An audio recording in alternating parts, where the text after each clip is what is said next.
How much has Rousseau improved against the run in terms of setting the edge, and is it substantially better than where it was in August? Oh, without question. He's come a long way since fall camp. He's such a long lever guy. He's really, really powerful. When he gets his hands inside and uses his length, he's a force to be reckoned with, run or pass. But he has come a long way since fall camp. And like I said, I feel like a broken record because we get asked about him every single week. But he has gotten better and better and better. And like I said, you're going to continue to see him play more and more and more. The defense looked much improved on Friday. What was the difference in that performance?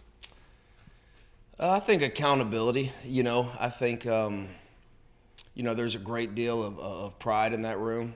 There's a standard that's been set long before I was here, long before Coach Diaz was here, and that's something that we reminded him of. And I think they took it upon themselves.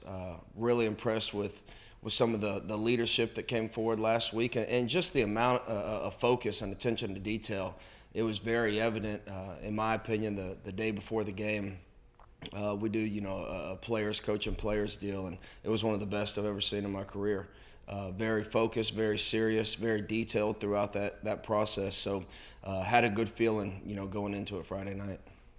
Hey, Blake, I want to ask you about John Ford. It's crazy. I was looking at the stats. I think through the first 4 or 5 games, he had like 2 tackles, and then this game, more active, gets the forced fumble. I'm curious as to what you thought of his play up to the midway point of the season. He's had a lot of opportunities to make a lot of tackles for loss this year, and a lot of it's been pad level at the point of attack, and I know that was a huge point of emphasis in practice last week, and especially a taller guy like himself. And I think it was one of those things, you get what you demand, and I think we demanded low pad level, finishing on the ball carrier, and especially we kept talking about number 3, the quarterback. You better tackle him low, and we didn't always do that, and like I said last week, he's a magician. He is a really, really good football player, but I think John has played really well and just missed some opportunities that he capitalized on Friday night. Blake, you talked about the defense improving this past week. I was wondering if you could specifically say maybe which players you feel like made the biggest jump from Virginia Tech to Virginia. And I'll go back to last week in practice. I think something that we've always said around here, if we want to be a great defense, your best players need to be your best practice players. And Mike Pickney and Trajan Bandy by far had their best weeks of practice, and I think they both put together pretty good games last week. Those two come to mind, but I think overall, when you talk about, like I said, attention to detail and accountability to each other, there's more than just those two. Those are the two that come to my mind, but I thought overall a lot of guys stepped up and played much better. Hey, Blake, you guys obviously been working with this young secondary to bring guys up to speed, and I know early on there were some coverage breakdowns. I asked Manny this question earlier about the 49-yard pass play. Besides that one, there was also a couple plays where it looked like DJ was right there in coverage and they were high pointing the ball or whatever. I just want to get your thoughts on the coverage, because Manny said it still could be better, a lot better. Absolutely. I think, on the big play, what it's coming down to is now I think we know what to do. I think we got to continue to prove on how we do it. The big pass play was a simple technique error, and not on DJ Ivey. He should have been protected underneath on that route. DJ Ivey on the 2 balls that were caught on a back shoulder fade, you got to tip your hat. Heck of a throw and catch, man. And DJ's getting frustrated. I said, man, there's nothing you can do about that. Keep playing. I thought he was in great position.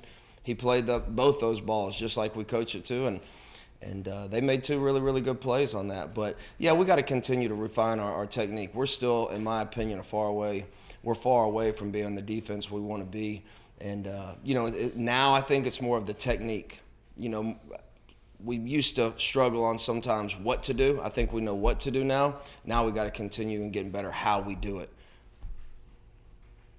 Blake, did you see a jump from Bubba Bolden game 1 to game 2 this past week? Absolutely. I think, like I said last week, it was a long, long time that Bubba played his last game until 2 weeks ago. And, you know, he's getting more and more comfortable within the scheme, and then just getting more comfortable out there playing on you know, Saturdays usually, but Friday night last week. So I think he's going to continue to get better. He's a guy that works hard in practice. He's a smart kid. He's super athletic. But yeah, I think he got a lot better from one week to the next. Can you touch on the depth on the D-line, how much of a weapon that is right now, especially at this point with Nesta working his way back, and now with Rousseau starting, Scott Patchin's on that second group. And there were points in that game where it was entirely a second group that was playing and holding their own up front. Absolutely. I think by far that was our best game up front.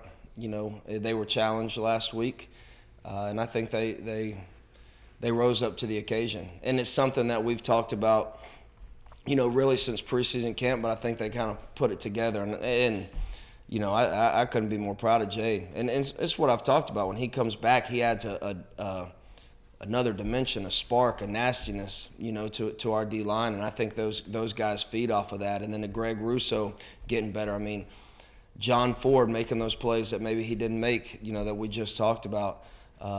You know, if we can roll 8, 9, 10 defensive line, you know, they stay fresh, they're going to play a lot better. Blake, Georgia Tech was always that like a special game for the UM defense, and UM defense always did pretty well against that option.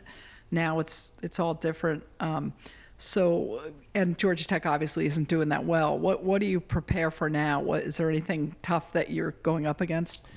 I think they still have, you know, they're obviously transitioning from a triple option, but they still do triple option out of the spread. And I think they have a lot of team speed when you look at their skill positions and their quarterback. You know, those guys were obviously recruited to play triple option, so those guys can run.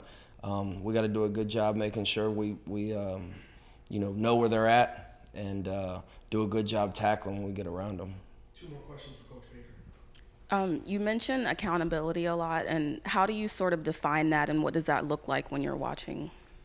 I think, you know, to me, accountability starts with yourself. I think if you want to be a leader on this defense, or you want to be able to tell someone else, you know, how to get better, you have to be accountable to yourself. You have to do your job. You have to make the plays when they're presented. If you're not doing that, it's hard to tell someone else what to do. So I think it starts with yourself.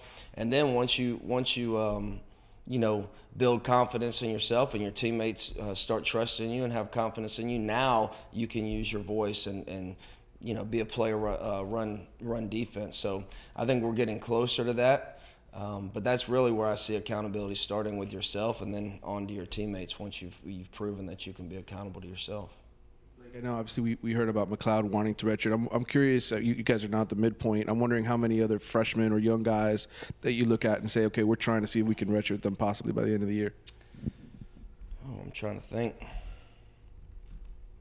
young defensive tackles, 3 freshmen. Yeah, obviously we'd like to try to redshirt them, you know. And no, we need Sam to play. You know, he is getting better and better and better, and you know, I think you're going to start seeing more and more of Sam as the season progresses. It's one of those things where, you know, going even back to high school, he wasn't a stand-up linebacker. He was a defensive end, so I think he's starting to adjust to the learning curve. I got to do a good job of getting him in there, and I think that'll benefit Shaq as well.